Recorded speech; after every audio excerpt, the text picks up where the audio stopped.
Welcome to 1202, the Human Factors Podcast. The podcast that covers all things about humans, technology, and particularly the bit in between.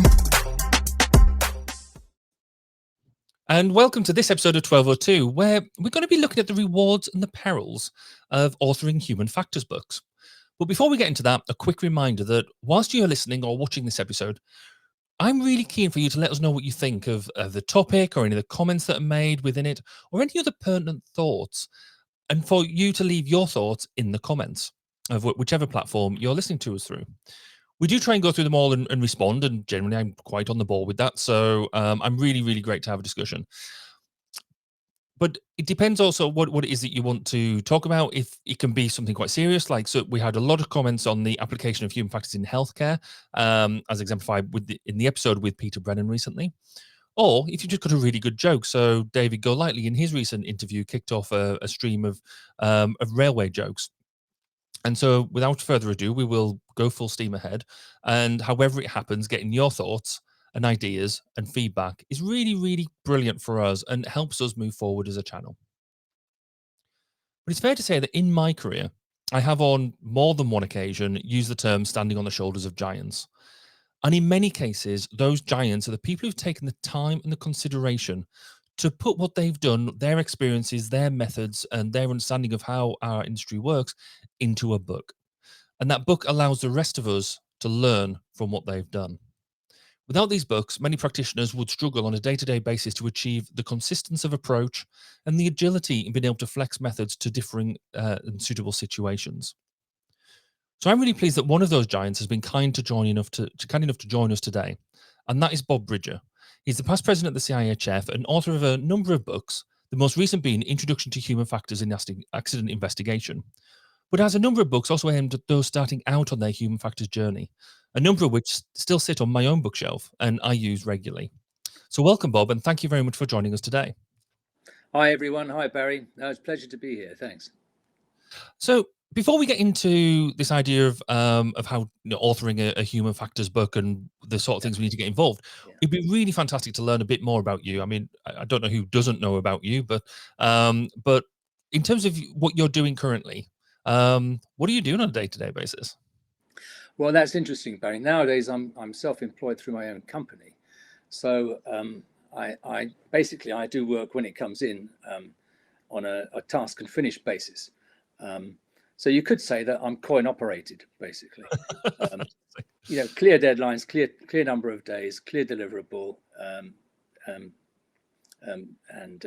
that's it. You pay the money, you get the deliverable. It's simple as that, and that suits me. I've had the pleasure over the last couple of years of working with the Health Safety Investigation Branch, assisting them with accident investigations, or not accident investigations, investigations of safety occurrences.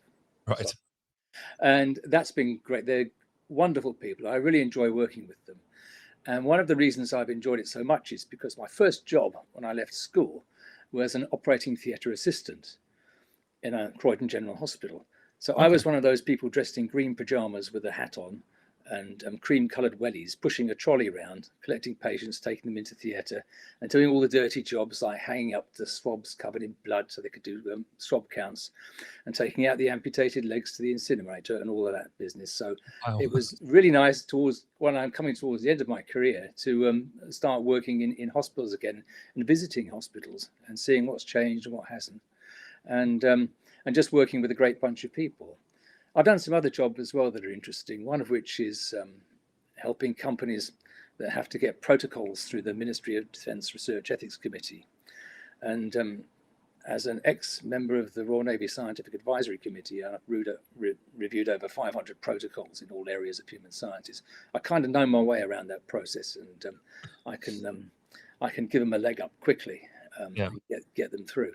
I've also done some presentations and courses and that kind of thing, which we can talk a little bit about later on. At the moment, I'm very much a self-employed layabout because I'm waiting to hear about a fast boat project that I've agreed to support. But as you know what it is with some of these work, we're very much in hurry up and wait mode. Yeah. Okay. No, it's not ready yet. No, they haven't decided yet. No, we'll let you know. But okay, that's fine. So at the moment, I'm having a wonderful time. I go to gym 3 times a week, play tennis 3 times a week, go for a cycle ride in the country if the weather's nice. I annoy everyone by plugging my books on social media and on the community forum. Sometimes with success, people actually do buy them after I do that.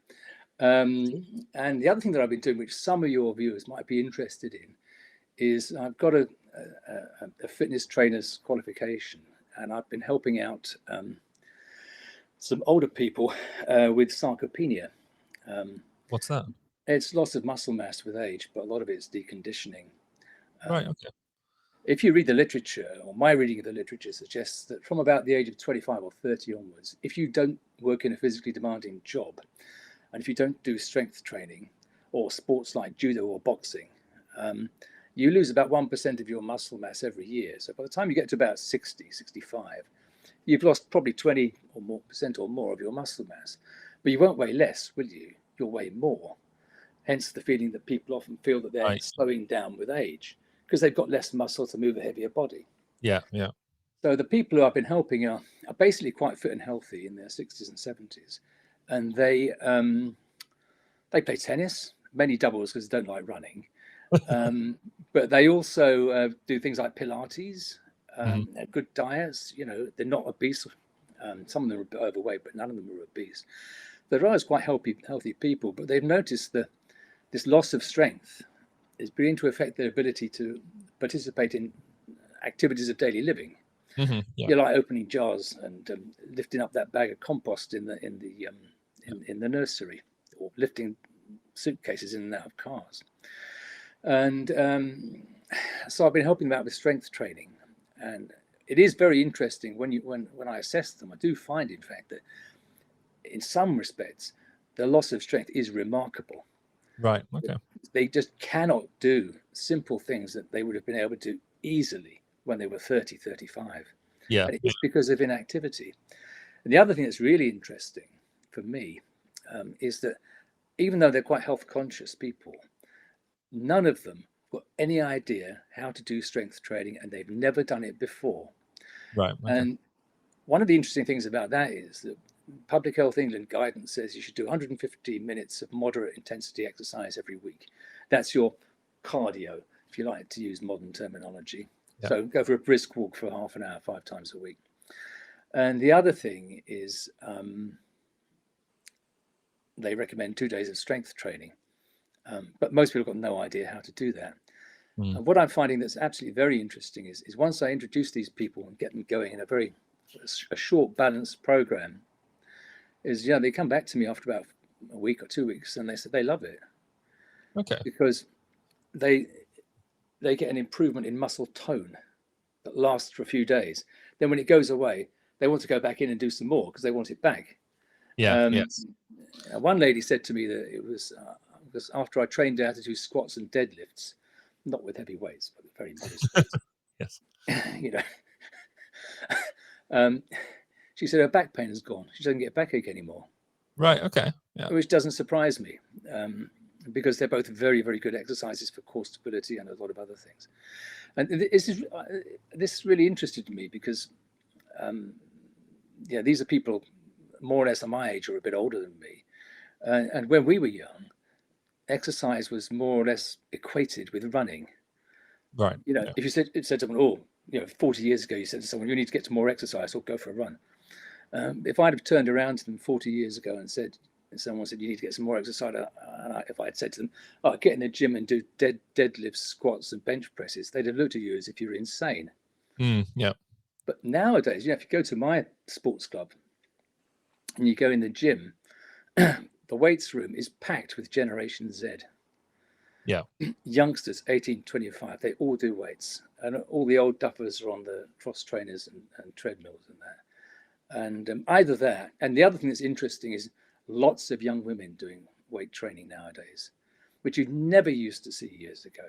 Yeah. Yes. They either do that or they do calisthenics. I don't know much about calisthenics, but what I've seen is it's also very, very, very good and highly recommended. So we have a real interesting generation shift going on here.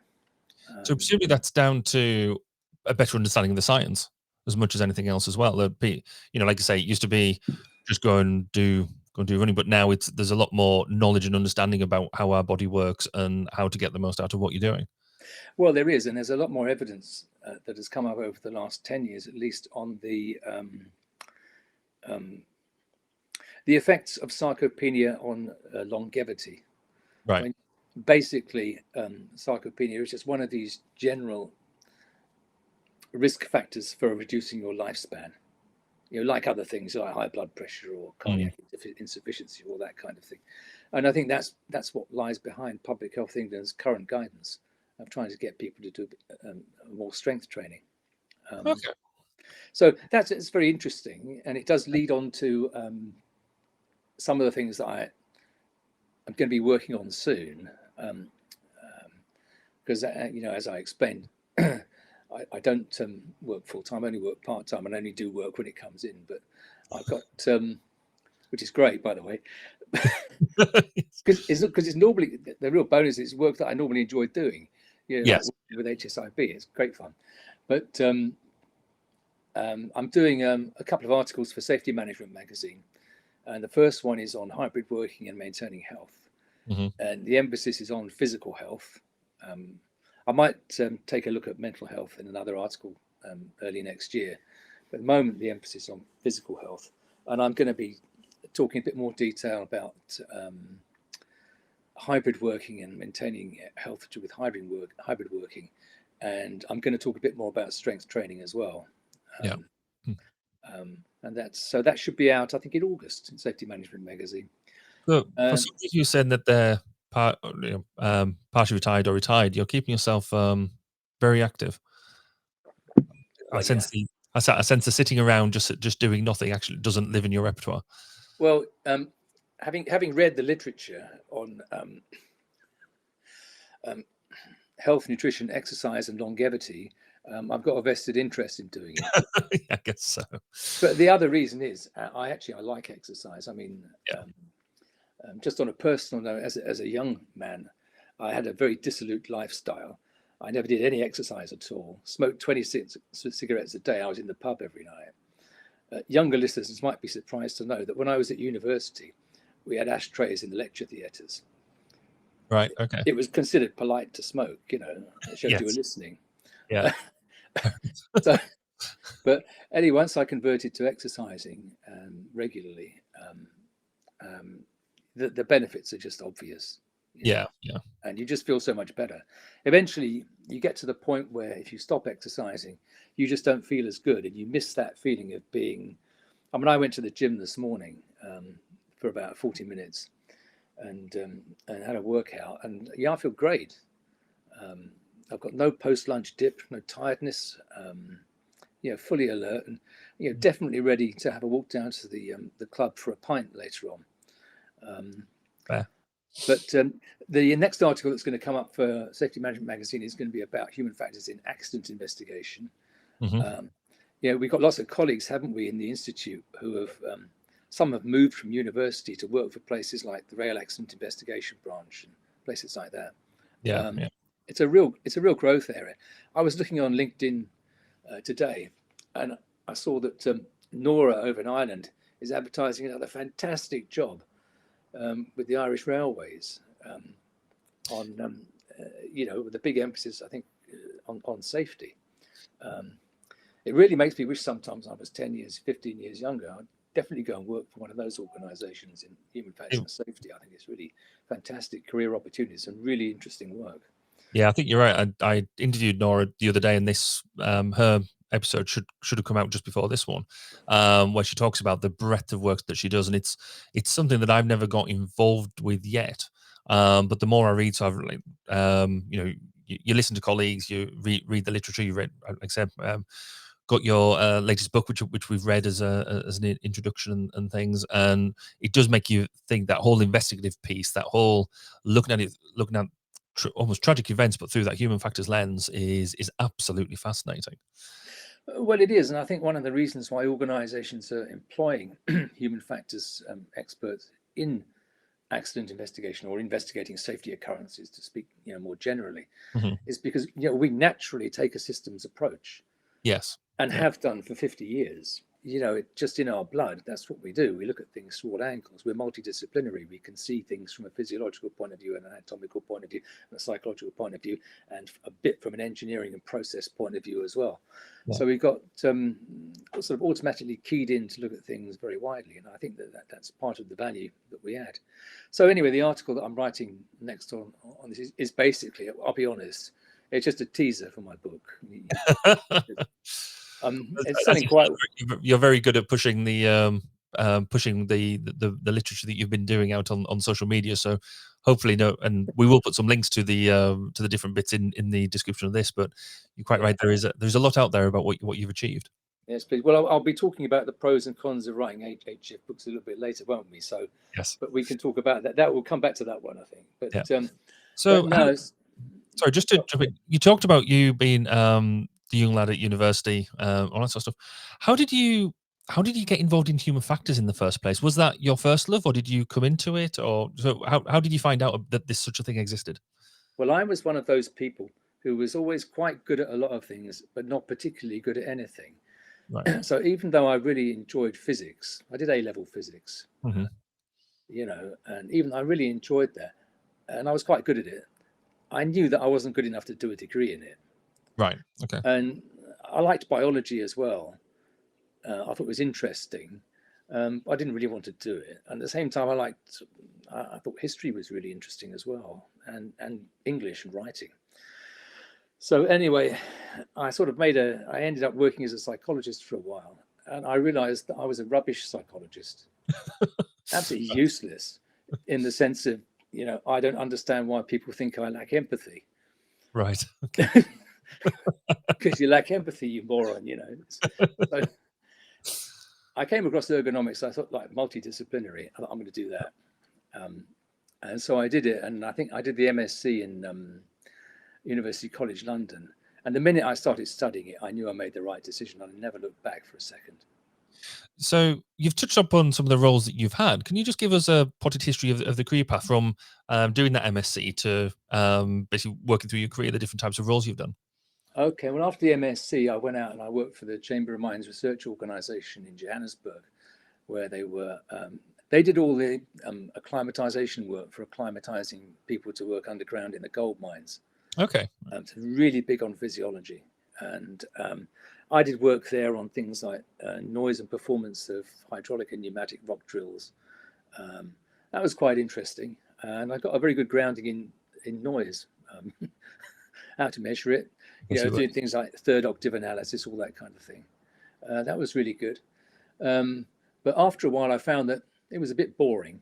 And then down in Cape Town, they'd set up a ergonomics program in the biomedical engineering department, and there was a South African chap who I'd worked with in Johannesburg who'd retired from Loughborough. He'd taken early retirement from Loughborough and gone back to South Africa to work for the mining industry on contract for a year. That's where I met him. Then he moved down to Cape Town to set up the ergonomics program, but he told them that he was only going to work for 1 year because he wanted to retire. He wanted to be like I am now, a bit of a layabout. But anyway, I got the job. So I ended up working in Cape Town, running the postgraduate program in ergonomics. And we did a lot of things down there. Well, I did a lot of my early work on seating, posture and seating and all of that kind of thing. Did lots of consultancy for industry, looking at improving workstation designs, preventing musculoskeletal disorders, all the old HSE stuff, like manual handling risk assessments. Did a lot of workshops and that kind of thing. Trained lots of students. Some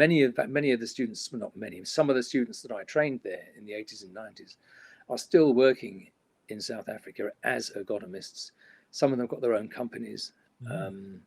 And I'm still a member of the South African Ergonomic Society. Okay.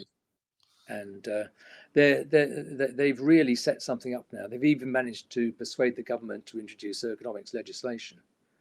That's the Department of Labour. So so very positive developments, the way it's gone over the years. Then when I finished my own PhD at Cape Town, I was looking for something to do, and a new challenge really, because I was busy. But I decided to write a textbook. Right. In those days, you had loads of lecture notes you used to have to give to students. So I just thought, well, I'm Yeah. going to write them all up nicely in slow time, as a background task. I hired a graphic artist to do all the artwork for me and the figures. Most of those figures are still being used in the current book. Because cartoons of lumbar motion segments don't get out of date. Don't change, they're there. That's it. And then I got the book published, and we could talk a bit more about that process in a moment. But then in 1999, I moved with a young family back to the UK, mainly because for family reasons, and because the South African rand had collapsed, and the interest rate on my new mortgage had just gone up to 25%. Ouch. Yeah. So, ouch. It was, I just thought the next 10 years are going to be miserable. Yeah. So anyway, I applied for the job at INM, Institute of Naval Medicine, and I got it, and they gave me a relocation package as well. They relocated us, the whole family. Cool. So basically, the Royal Navy threw me a life belt. Yeah. Yeah. And then I ended up down here at down on the south coast working at INM, and that was very good because it was the quality of life down here has always been excellent. I had a short commuting time. I could commute to work and back in 5 minutes with no traffic. So that enabled me to have time to do other things. So I wasn't wasting time sitting in traffic or in trains. So I was able to bring out new editions of my textbook and also do a bit of lecturing up for Peter Buckle and Co. up at Surrey. I did a bit of lecturing for them over the years, and that was good fun. And also helped me with my book writing. Yeah. And then 2018, I decided it was time to do something new. And so I left the Institute, and wife and I set up a little company. She's an events organizer, and do a bit of events and consulting. And that's what we've been doing ever since. And I also, in the interim period, I published a couple of books. The other one's A Guide to Active Work in the Modern Office, which we can talk about. That's one of the cons of writing books, by the way. I'll tell you why in a minute. But and I also had it was great timing, because just before I was about to finish up at INM, the Institute contacted me about the presidential term. Mm-hmm. Yeah. So two things happened on my last day of work at INM. I had my first discussions about starting the 3-year term as president of CIEHF, and I had my first meeting with HSIB to support them with an investigation of a safety occurrence. Yeah. So it was like, you think to yourself sometimes, I don't really believe in fates, but sometimes you think, did I do that at the right time? Yeah, I did. That sense. That's really fascinating. Again, just seeing the breadth of stuff you've got up to and the opportunities that you've taken. But as you say, we're going to take a really quick break, and then we're going to get back into talking around the books that you've written in particular. So we'll be back right after this. You are listening to 1202, the Human Factors Podcast. We wanted to take the opportunity to say thank you for your support. You can help further by rating us through your podcast provider, sharing us through social media, and telling your friends and colleagues. Let's work together in raising awareness of the value in putting users at the center of what we do. And welcome back. And today we're talking with Bob Ridger about writing and publishing human factors books in particular. So, Bob, you've already sort of alluded to it, but how did you get into authoring HF books? And really, what was that spark that sort of said you had that collection of notes that said that you then took and said, I know, I'll publish a book? Because I've got to be honest, it's not the first thing that comes to mind for me when I've done various bits. I mean, maybe it's just my wrong mindset, but what made you feel like you could do that? Well, I thought there was a gap in the market, right? Because in those days there were about 3 main textbooks, like general textbooks. I'm not talking about books like Steve Pheasant's books, which were really restricted to physical ergonomics. Excellent books in their time, by the way. I'm talking about general textbooks. So there was one, I think, called Human Factors in Engineering and Design by McCormick and Sanders. And there was another one called Occupational Ergonomics by Stephen Cons. And these books were in their like 5th, 6th editions by the early 90s, mid-90s. So they were actually written in the late 50s, early 60s. And very much, they still had, to me, I didn't really use any of them, but they still had the flavor of sort of 1960s industrial engineering. Yeah, great if you're running a factory in the 1960s, got everything you need. But it didn't really. And I also felt that they weren't very good on biomechanics. Right. And things like musculoskeletal disorders, and they weren't very good on psychology either. Particularly with all the, as you know, at that time, there was a lot of emphasis on cognitive ergonomics and getting cognitive match between technology and human information processing and getting that fit right, or matching machines to minds, as John Long once said. And I felt that there was a good place in the market for a book that did that. And I also looked at all my lecture notes that I'd had, and they weren't anything like what you would find in any of the competitor volumes. Right. Okay. So I just thought, okay, I'm going to give it a go. Cool. So, and I did something that most authors never do. And I did, because I didn't know any better. I'd never written any books before. So I just wrote the whole book, hired the artist to do the artwork and everything. It was ready. Contacted a publisher. Initially, I wrote to Cambridge University Press in London, and they asked for some sample materials, and I sent it off. Didn't hear anything for about 3 months. So I contacted McGraw-Hill in the US, and they came back to me with about 6 weeks and said, yeah, we'll take it. And so I told Cambridge University Press that, sorry, you've missed the boat, mate. And got a sort of an apologetic letter from them, which made some mention of the tardiness of their reviewers. Right. Okay. So anyway, I went with McGraw-Hill, and so that's how I got into it.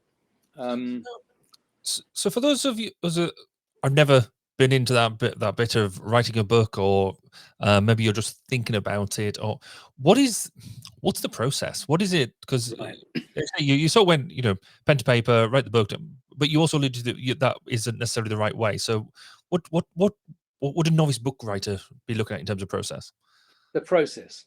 Well, there's two aspects to that. There's firstly what's going on in your own head, and secondly, there's what the publisher is going to ask you to do, the process that you'll have to engage in to get the book published. So sometimes people speak to me and say, I'd like to write an ergonomics book. What advice can you give me? And I say, what's the title of your book? And they say, oh, don't know. And so I say, well, go away and think of a title. Right. Okay. Because books without titles don't get written. I don't know any books without titles. That's true. Yeah. I've never seen one. That's true. I've been to many libraries. I've never seen a single book that hasn't got a title. So, Yeah. I'd leave it at that with people who say they want to write books. But with the publisher, what you have to do is you first have to approach the publisher. The publisher then sends you a book proposal form. And in that book proposal form, you have to give the title of the book, surprise, surprise, a chapter list, some sample chapters, the names of any co-authors. You have to make a statement about that it's all original. You have to state what the competitor volumes to your book are. Mm-hmm. Okay, what's the competition? Yeah. You have to say what kind of courses the book's going to be used on. You have to give the approximate length and the number of illustrations, the number of tables, and various other things. So in other words, it's quite a detailed form. Quite solid plan by the sounds of it. Yeah. Quite solid. So you have to make a case for it. Then what happens is the publisher sends it out to reviewers. Mm-hmm. And the reviewers will be probably academics in universities in the country where the publisher does most of its business, which is very often the US. Right. Okay. And those academics will review it and give their opinions, which may be favourable or unfavourable. Mm-hmm. And then you'll get that back and you'll have to respond in some way. And if that's satisfactory, then you'll be given a publication agreement. And then what you have to do is that will give like the deadlines for delivering the manuscript, all of the legal stuff about copyright and so on. It will state what your royalty is going to be and on which sales that royalty is applicable. So Okay. be very careful there. I was about to say, where does money fall into all of this? How do you get paid?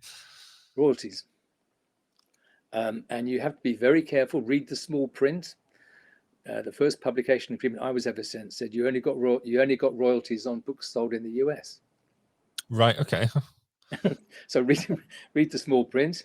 Yeah. And you'll be very disappointed when you see what royalty figure they're going to give you. But it's it's the same with most books. It's not very high. Right. Okay. It's not much. And some publishers nowadays, you'd be lucky to get 10%. Really? Wow. Okay. Yeah. So now that's it with a textbook. Okay. Mm-hmm. Now a textbook is a book that you're intending to sell. You're intending that university professors and lecturers will buy it and adopt it as a course text, and their students will buy it. Right. That's where the sales volume comes from. Yeah. A few other people might buy it as well. Libraries will buy it and companies, but basically you're going for the student market. Mm-hmm. And so if you're successful in getting the publication agreement, that's when your nightmare really starts. Because the publisher will say, okay, you've got to do an instructor's manual. What's that? To go with the book. Right. Okay. So at the end of every chapter, you've got to put in some questions, preferably problems that have to be solved numerically, mm-hmm. or in some other way. There could be essay topics, but basically you've got to put in some meaty questions there. Then you have to write a manual for the instructors that have got all the answers. Right. Okay. Yeah. Okay. With Introduction to Human Factors and Ergonomics, 4th edition, which you all know about. Mm-hmm. You get an instructor's manual, you get a guide to tutorials and seminars, you get over 500 PowerPoint slides. Wow. And you get access to all the artwork electronically.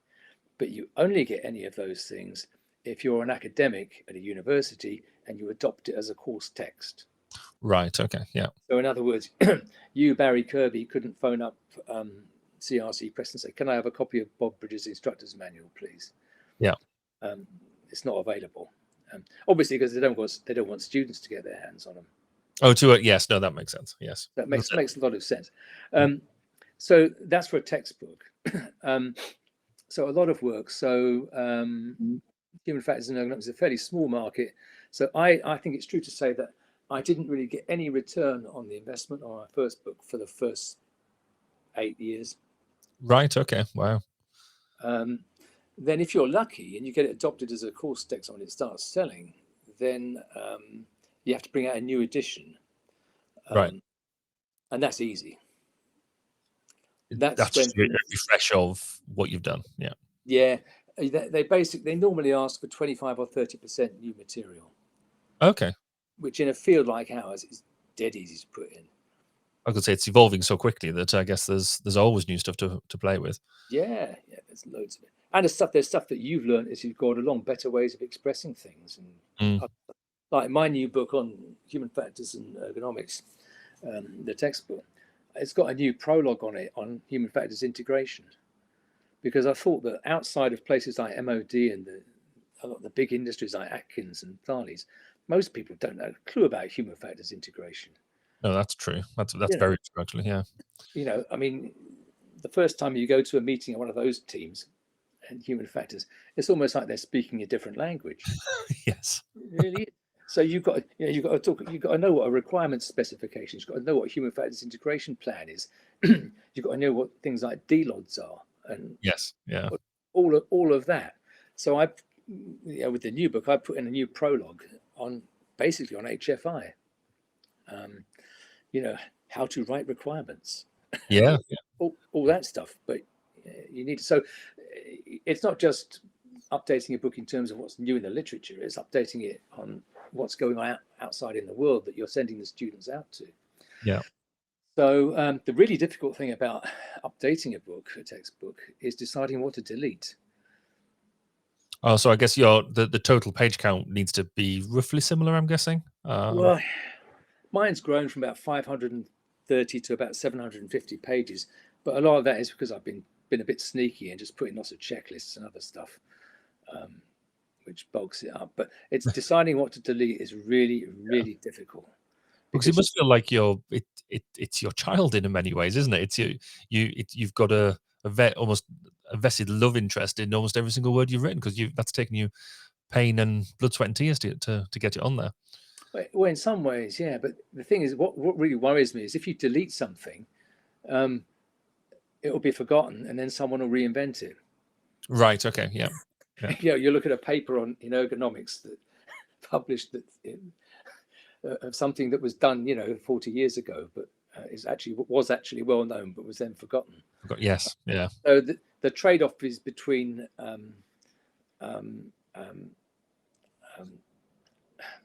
allowing the book to become a museum on the one hand, yeah, and on the other hand, which you don't want to do, and on the other hand, stuffing it full of new stuff that's going to go out of fashion in 3 years. Yeah, so you can't. So that's where I guess a bigger difference between papers and a book really comes into play, because papers, are of the moment, they're generally contemporary. Your book is something that you want to have some longevity to it. Absolutely, yeah. So that's basically textbooks. If you can crack it, I think it is worth doing. The third edition of mine, Introduction to Ergonomics, that sold 13,000 copies worldwide. Wow. Which is not bad. And probably, I think as a rule of thumb, they say for every book that's sold, because a lot of them go to libraries, about 5 people read it. So that's probably over 60, 70,000 people have read it. Yeah. Large parts of it. And that must give you, I guess, a really nice feeling inside, actually, being able to know that you've influenced so many people in something that you're passionate about. Yeah, I mean, I had a real eye-opener, because when you're the author, you just normally get the sales figures. You don't really know much about who's buying it or using it. And about 10 years ago, I went out to the Philippines to do some lectures. I was at this university, and they took me to lunch with the dean and the professor from the industrial engineering department. And they said, "Can you give us a short talk after lunch to the students?" And I said, "Yeah, okay." I was expecting there to be about 10 or 15 postgrads. Yeah. I walked into this hall, and there were about 200 people there. Wow. And these students, there was physiotherapy, industrial engineering, occupational health, occupational medicine, one or two others, and all of these students, but they only had one copy of each edition of my book. Right. They were falling to bits. Yeah. The pages were like yellow, and because of so many people had read them. Wow. And people were really nice. So that was a real salutary experience. I enjoyed that. So there are a lot of advantages of writing textbooks, but really you have to do, if you're going to go down the textbook line, it's a lot of work. So it certainly sounds it to get that level of the amount of input in order to see any sort of return. Yeah. You mentioned earlier about the difference between publishing and self-publishing, because you're self-publishing your recent book. So is this self-publishing? Are you literally printing the paper and creating the book, or is it what is self-publishing? I'll tell you a story about that one.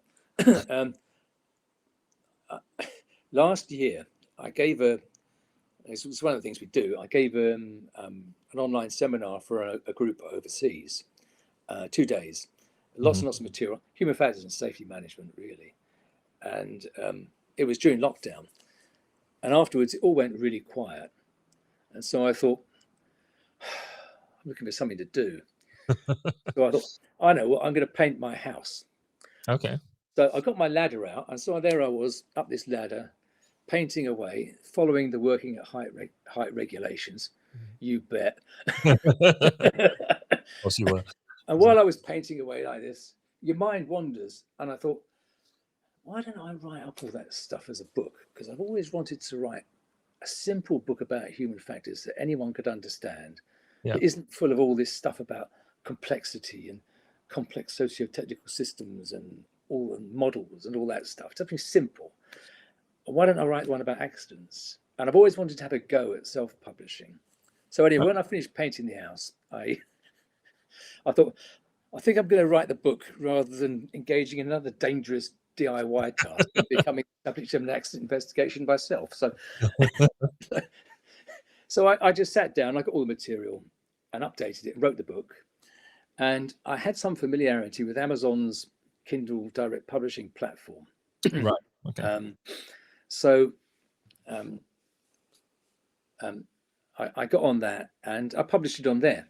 And how that works is you actually become a publisher. I'm now a book publisher. Okay. Congratulations. But thank you. I'm now an author, a publisher, and when I bought, so I own the copyright to the book. I own all the material. I own the ISBN number, which I paid for. So I've got complete control over it. It's all mine. Yeah.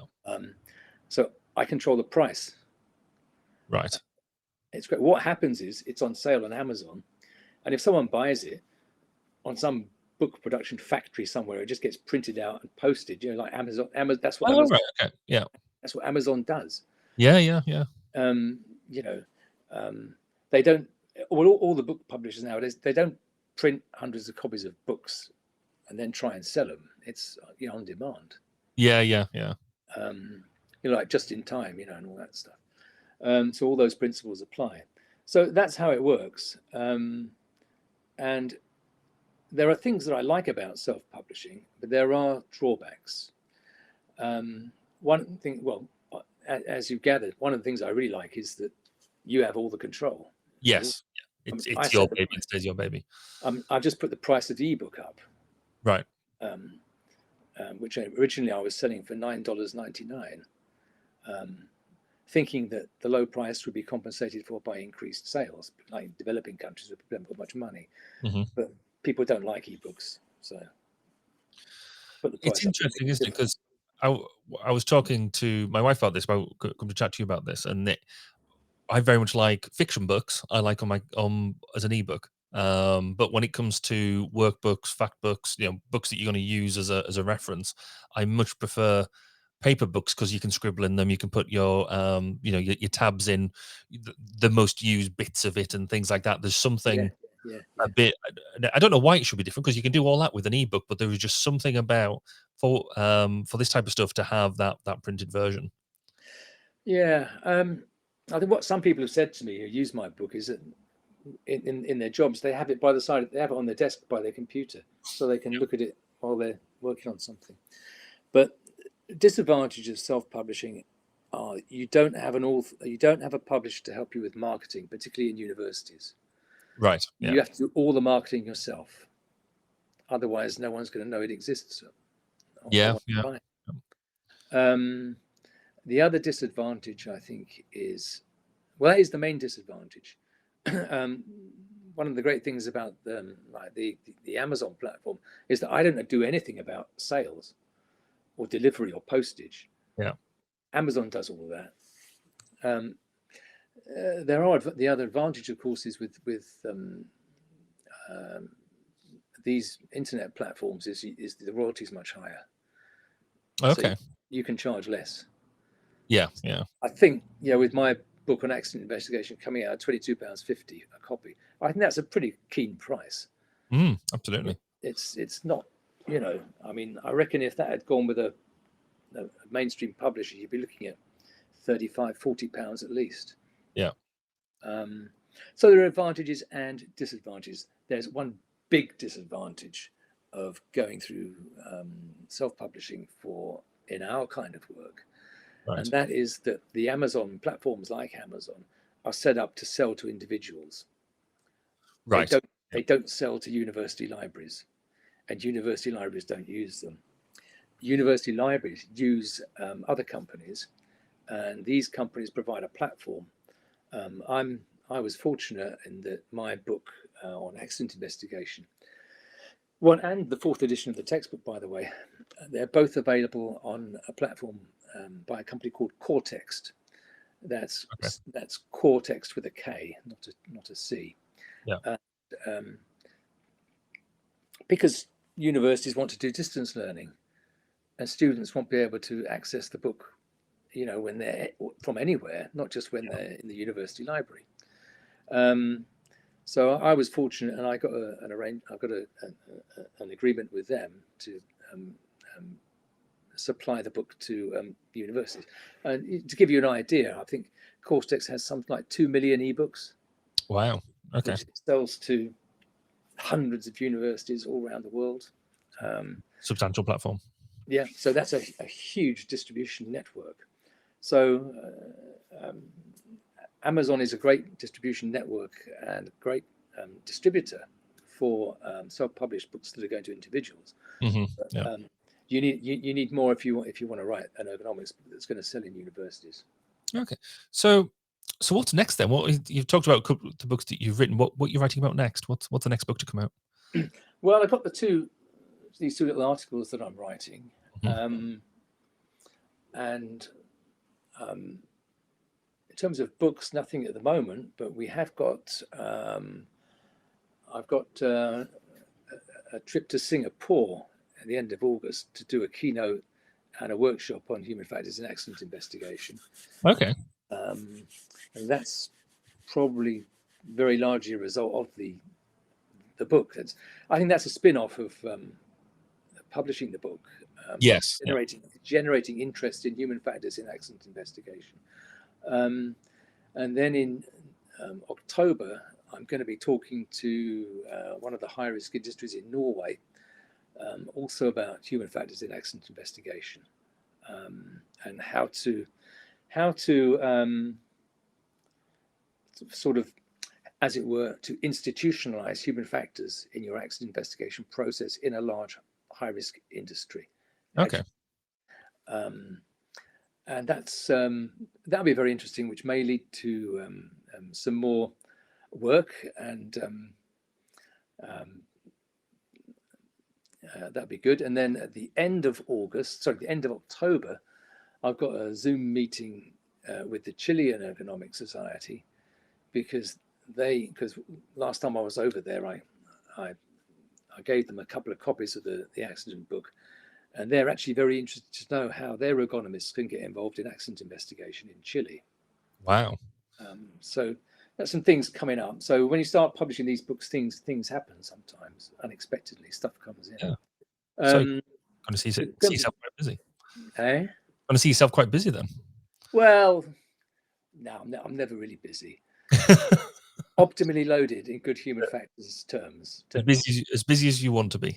Yes, optimally loaded. That's what I meant. But no, Taylor and Francis had contacted me about the next edition of the textbook, and whether I was interested in doing one. Mm-hmm. And I said basically not immediately, because I don't want to compete against myself, because this one's still selling. Yeah. It's sold over 5,500 copies so far, which it's not bad, That's pretty cool. Well, certainly when I consider how long it took me to produce it, and with the royalties that I've got, it's actually it's financially worthwhile. So I think the 5th edition will be financially worthwhile. But I told them that I didn't want to do anything until 2023. So probably sometime in 2003, probably the latter half, I'll start with the book proposal form again. Go through all of that. What are the competitive volumes? Blah, blah, blah, blah, blah. Who's the market? Sometimes you think that. I say, well, if you don't know, why are you bothering? Yes. Why bother to ask me? But anyway, I'll do all that, and then we'll get stuck in. Then probably that'll be quite a big job actually, but it'd be fun, because there's loads of interesting new things to write about, aren't there, in our field? I mean, I could just see it, artificial intelligence, self-driving cars, exoskeletons, all that stuff. The real challenge there is going to be what am I going to delete? Yes. Yes. What do you lose in order to gain? Yes. Yeah. So and that's probably looking at a new edition by around some 2025. Fab. Well, which is about the lifespan of a textbook, 7 or 8 years. Yeah. It's the I'll put in my pre-order now to update my bookshelves. Because it's so that's really helpful, and I think really insightful for anybody who's thinking about not only about writing their own textbook and that type of thing, because clearly you don't necessarily want the competition, but I guess appreciating the complexity about what goes into the background of what you're doing. But talking about books, everybody I interview now, I ask a final 3 questions that is the same for everybody, and this one might be a bit of an easy one to answer for you, but what is your go-to book? What is the book or a paper that you pick up and use repeatedly as a core thing? You knew I was going to do this, didn't you? Yes, I knew you got to pick up your own book. Yes. there are 2 reasons for that. Yeah. Firstly, because if I'm writing reports for someone like the HSIB, or a protocol, and I need a reference for something, I know where to find it in there. Yes. Yeah. So I can just grab it, rather than sort of going onto Google Scholar and trying to find a reference inappropriate to back up what I want to say. So I know where to find stuff. And the other reason is because obviously it's 750 pages long. I can't remember all that. Keep it with you. So that's what I keep by my laptop all times. Fair play. If you could go back and speak to a younger version of yourself, a young Bob, what advice would you give yourself, given what you know now? Buy shares in Microsoft and Apple. Oh, fair play. Yes. No, that's see where they're at now. That would be interesting. And this is where I try and get something for nothing in many ways, to get you to do some of my work for me. Who would you suggest I interview next on the podcast? Who would you like to hear me interview? Well, I would think, I'll tell you what, I wouldn't necessarily ask you to interview, and that would be any more boring old farts like me. No, I'm being facetious, sorry. But what would be interesting, might be interesting, because I've had this experience myself, and it would just be interesting to see what other people think. Try to interview somebody who's worked in academia for, say, 15, 20 years, and has then moved out into a consultancy or into a large organization like Thales or the Rail Accident Investigation Branch or the Marine Accident Investigation Branch, and ask them to talk about the pros and cons and the experiences of working life. How does working life differ in those organizations? And how does that relate to the management structure and the demands that are placed upon you, the amount of control you have, and all that kind of thing? That might be interesting. Yeah, absolutely. And the other one I think would be really interesting would be anybody who's, and it might not be quite time yet, but anybody who's doing a lot of really good research on exoskeletons. Yes, that definitely seems to be a really fruity topic at the moment. So. I was delighted at the conference when they had those exoskeletons. I tried one on and had a go with it, and somewhere I was quite impressed. In many ways, they weren't. I don't know what I expected. I guess I was thinking like them things you have of like the film Predator and things like that, or Alien, but just almost the gentle support that they give you was really interesting. Cool. Well, I shall do that. Well, thank you, Bob, for your insights into publishing. And if anybody's interested in contacting Bob, then his contact details are on our website at 1202podcast.com under this episode. So yeah, thank you, Bob, for your time. That's really, really cool. I would like to thank everybody also for listening and for watching now, because obviously we are on YouTube. And we look forward to seeing you all on the next episode. Thank you for listening to 1202, the Human Factors Podcast. Please do get in touch with your thoughts, questions and comments. You can contact us on social media such as Twitter, LinkedIn and Facebook at 1202 Podcast. See you next time. And remember, it's more than just common sense.